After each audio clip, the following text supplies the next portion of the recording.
extradicis superflua pugnantia incongrua, hukum menolak hal yang bertentangan dan tidak layak. Assalamualaikum warahmatullahi wabarakatuh. Salam Om Swastiastu, Namo Buddhaya, dan salam kebajikan. Dewan juri yang arif dan bijaksana, para pemerhati debat hukum. Perkenalkan, kami dari tim Argantara dengan saya Alia selaku pembicara pertama, Nabila selaku pembicara kedua, dan Ahmad Rifai selaku pembicara ketiga. Sebelum kami elaborasi lebih dalam ranah argumentasi kami, izinkanlah kami menyatakan sikap tidak sepakat pada mosi perdebatan kali ini, yakni keefektivitasan hukuman pidana mati bagi pelaku kekerasan seksual. Dewan juri yang terhormat, terkait ketidakberpihakan kami pada mosi perdebatan kali ini akan didasari oleh 3 argumentasi utama. Yang pertama akan kami mulai dengan argumentasi yang bersifat filosofis. Apabila kita melihat kembali pada pembukaan Undang-Undang Dasar tahun 1945, tepatnya pada alinea keempat yang mengamanatkan bahwa pemerintahan negara Republik Indonesia yang melindungi segenap bangsa Indonesia dan untuk memajukan kesejahteraan umum. Dan yang kedua, apabila kita melihat kembali pada Pancasila sebagai filosofi of governance, tepatnya pada sila kedua, yaitu kemanusiaan yang adil dan beradab. Dan hal ini pun terejawantahkan di dalam pasal 28J Undang-Undang Dasar tahun 1945 yang mengamanatkan bahwasanya dalam menjalankan hak dan kebebasannya setiap orang wajib tunduk terhadap pembatasan yang telah ditetapkan oleh undang-undang. Dan yang ketiga, hal ini pun didukung dengan hadirnya Undang-Undang TPKS nomor 12 tahun 2022 yang menyatakan bahwa pidana bagi pelaku kekerasan seksual dapat dipidana 9 bulan atau denda paling banyak 10 juta rupiah. Dewan juri yang terhormat, apabila kita menelisik kembali dari segi historis bahwasanya ternyata hukuman pidana mati bagi kekerasan seksual sendiri itu baru dimulai dari sejak tahun 2016 dengan hadirnya Perpu nomor 1 tahun 2016. Yang menyatakan bahwa bagi tindak pidana pelaku kekerasan seksual, pidana penjara paling singkat 10 tahun maksimal 20 tahun, pelaku dipidana mati atau dipenjara seumur hidup. Namun pada tahun 2022 pemerintah malah justru mengeluarkan Undang-Undang TPKS nomor 12 tahun 2022 yang malah menghapus frasa pidana mati di dalamnya.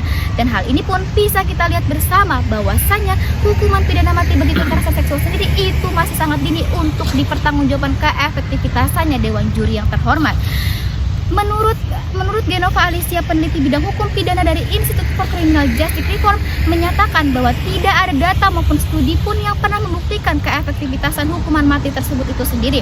Hal ini menunjukkan bahwasanya pidana mati bukanlah hal yang solutif untuk menjadikan acuan hukuman yang jera bagi para pelaku kekerasan seksual.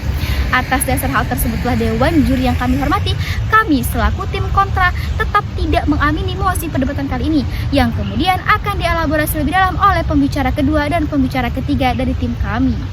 Lex nemini operator inikum nemini facit injuriam. Hukum tidak memberikan ketidakadilan kepada siapapun dan tidak memberikan kesalahan kepada siapapun.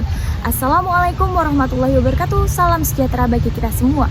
Perkenalkan, saya Nabila Nihalik selaku pembicara kedua dari tim kontra yang tetap menolak mosi perdebatan kali ini tentang efektivitas pidana mati terhadap pelaku pelecehan seksual. Dewan juri yang terhormat, terkait efektivitas pidana mati terhadap pelaku pelecehan seksual bukanlah langkah terbaik sebagai bentuk pencegahan suatu tindakan yang terjadi di masa depan. Pengambilan substansi akan penerapan hukuman mati dirasa bisa dilaksanakan tanpa harus menghilangkan nyawa dari seorang manusia. Menurut Genova Alicia, Institute for Criminal Justice Reform, hukuman mati juga melanggar prinsip dan nilai hak asasi manusia, bukan hanya karena melanggar hak hidup, tapi juga merenggut hak-hak asasi lainnya, seperti hak untuk tidak menjadi subjek penyiksaan, perlakuan kejam, dan tidak manusiawi. Ini adalah hak asasi yang mutlak, tidak boleh dikurangi dalam situasi apapun. Hukuman mati tidak membantu pemulihan korban dalam kasus kekerasan seksual. Fokus utama seharusnya bukanlah penghukuman pelaku, tetapi aspek perlindungan terhadap korban. Dio Asar Wicaksana, peneliti hukum pidana dari Indonesia Judicial Research Society, menjabarkan bahwa berdasarkan data dari Death Penalty Information Center pada tahun 2015 semenjak tahun 2008 hingga 2014, negara bagian di Amerika Serikat yang tidak menerapkan pidana mati justru memiliki tingkat kriminalitas lebih rendah dibandingkan dengan negara bagian yang masih menerapkan pidana mati. Oleh karena data tersebut menunjukkan bahwa tidak selalu hukuman mati memiliki dampak signifikan untuk mengurangi angka kriminalitas di suatu wilayah. Sejalan atas hal tersebut, Dewan juri yang terhormat, angka kekerasan seksual di Indonesia juga masih relatif tinggi. Berdasarkan laporan Komnas Perempuan pada tahun 2022, jumlah data kekerasan berbasis gender terhadap perempuan di tahun 2021 sebanyak 338.496 kasus. Jumlah ini meningkat 50% jika dibandingkan tahun 2020. Oleh karena itu, keberadaan putusan mati sudah tidak relevan dalam kehidupan masyarakat modern dan bukan solusi yang baik dalam penegakan hukum nasional, terutama dalam pencegahan tindak kekerasan seksual. Sama halnya dengan keberadaan putusan pidana, regulasi tentang hak asasi manusia juga diakui keberadaannya dalam peraturan perundang-undangan nasional kita. Bahkan terlebih lagi keberadaannya tertulis khusus dalam pasal 28 Undang-Undang 1945. Dewan Juri yang kami hormati, ketidakberpihakan kami pada masa perdebatan kali ini dengan hukuman pidana mati bagi pelaku tindak kekerasan seksual karena menurut kami itu sangat tidak efektif dan akan beresiko sangat tinggi dan dapat menimbulkan banyak sekali kemudaratan dibandingkan kemaslahatannya. Dan hal ini pun tidak sejalan dengan kaidah fikih yaitu doruriya yuzalu yang artinya kemudaratan itu dapat dihilangkan. Dewan Juri yang terhormat, sejalan dengan keberadaan dalam konstitusi, terdapat pula Undang-Undang Nomor 39 Tahun 1999 yang secara rinci membahas mengenai perlindungan hak asasi manusia. Di dalam hak asasi manusia tersebut terdapat hak fundamental yang menjadi dasaran keberadaan hak-hak lainnya, yaitu hak untuk hidup. Pada pasal 29 Undang-Undang 1945 menuliskan bahwa negara Indonesia adalah negara yang berdasarkan atas ketuhanan yang Maha Esa. Hal ini memberikan kontradiksi antara keberadaan putusan mati terhadap eksistensi pengakuan hak asasi manusia. Jika membandingkan secara hierarkis, maka dapat dikatakan hak asasi manusia berada jauh di atas keberadaan hukuman mati sebagai bentuk pemidanaan, yang mana hanya tercantum di dalam undang-undang maupun KUHP, berbanding dengan hak asasi manusia yang terdapat di konstitusi serta merupakan implementasi dari dasar ideologi negara Pancasila.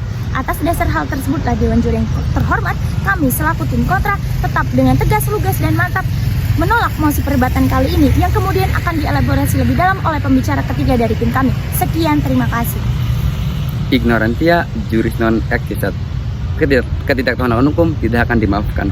Dewan Juri yang terhormat, para pemerhati perdebatan, perkenalkan nama saya Menteri Pai dari tim Margantara selaku pembicara ketiga yang akan menegaskan bahwasanya kami tetap dengan pendirian teguh menolak adanya hukuman mati pada mosi perdebatan kali ini.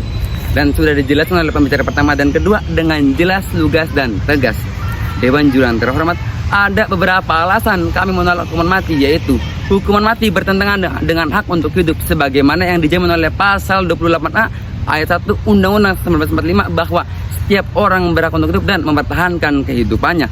Indonesia juga telah meratifikasi komponen internasional hak sipil dan politik ICCPR melalui Undang-Undang Nomor 12 Tahun 2005 dalam pasalnya menegaskan hak hidup adalah suatu hak yang melekat kepada individu, kepada setiap manusia tanpa memandang status kewarganegaraan. Selanjutnya, hukuman mati merupakan salah satu bentuk hukuman yang sangat kejam dan tidak manusiawi. Hukum internasional hak asasi manusia termasuk juga jurisprudensi pengadilan di beberapa negara menegaskan bahwasanya hukuman mati merupakan suatu tindakan yang sangat kejam dan tidak manusiawi, bahkan menurunkan martabat seseorang. Dewan Juri yang kami hormati, dan hal ini pun tidak sejalan dengan arah pembaruan hukum pidana. Pemberlakuan pidana mati cenderung menekankan aspek balas dendam retributif, padahal di sisi lain paradigma dalam tatanan hukum pidana mati telah mengalami perubahan ke arah restoratif justice. Dewan Juri yang terhormat, konferensi yang dilakukan oleh PBB pada tahun 1988 dan 1996 menemukan fakta tiadanya bukti ilmiah yang menunjukkan bahwa eksekusi hukuman mati memiliki efek jera yang lebih besar daripada hukuman penjara seumur hidup. Dewan Juri yang terhormat, penderitaan yang dialami dalam pemberian hukuman mati tidak hanya dialami oleh korban saja, tetapi keluarganya, victim. Penderitaan tersebut terjadi dalam beberapa tahapan, mulai dari shock, emosi, depresi, bahkan gejala panik, bersalah, stres, sampai tidak bisa kembali ke kegiatan seperti biasanya.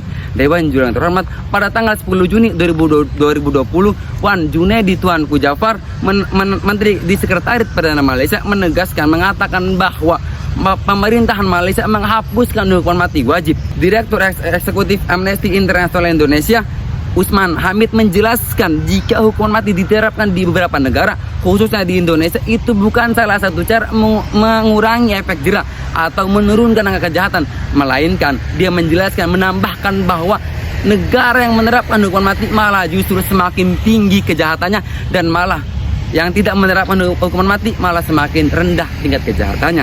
Dewan Juri yang terhormat, hukuman mati bukanlah langkah terbaik sebagai bentuk pencegahan suatu tindakan yang terjadi di masa depan. Pengambilan substansi akan penerapan hukuman mati dirasa bisa dilaksanakan tanpa harus menghilangkan nyawa seseorang. Hal tersebut dapat dilakukan dengan memahami konsep hukuman mati, yaitu sebagai hukuman yang menghilangkan hak fundamental, hak untuk hidup. Sebaik-baik perdebatan adalah perdebatan yang menghasilkan solusi. Maka dari itu, kami tim Argantara memaparkan 3 solusi dan rekomendasi yang tepat untuk pidana kekerasan seksual, yaitu pertama, dalam Undang-Undang Nomor 12 Tahun 2022, Pasal 6 tindak pidana kekerasan seksual secara fisik dapat dikenakan sanksi penjara paling lama 12 tahun atau denda 300 juta rupiah. Yang kedua, penerapan hukuman mati penjara seumur hidup sudahlah cukup untuk memenuhi substansi tersebut, di mana pemenjaraan seumur hidup telah menghilangkan asasi hak esensi hak untuk hidup dan kebebasan dari seseorang manusia, di mana kehidupannya sudahlah tidak utuh lagi seperti biasanya. Dewan juri yang terhormat, yang ketiga, selain pidana dan denda, saksi lain bisa berupa pencabutan hak asuh, pengumuman identitas pelaku, perampasan keuntungan yang diperoleh dari pelaku, dan bahkan mengkebiri pelaku seperti dalam peraturan pemerintah nomor 70 tahun 2020. Dewan juri yang kami banggakan, kami dari tim Argantara menolak dengan mantap, lugas, dan tegas adanya hukuman mati pada tindak kekerasan seksual. Sekian dan terima kasih. Salam konstitusi.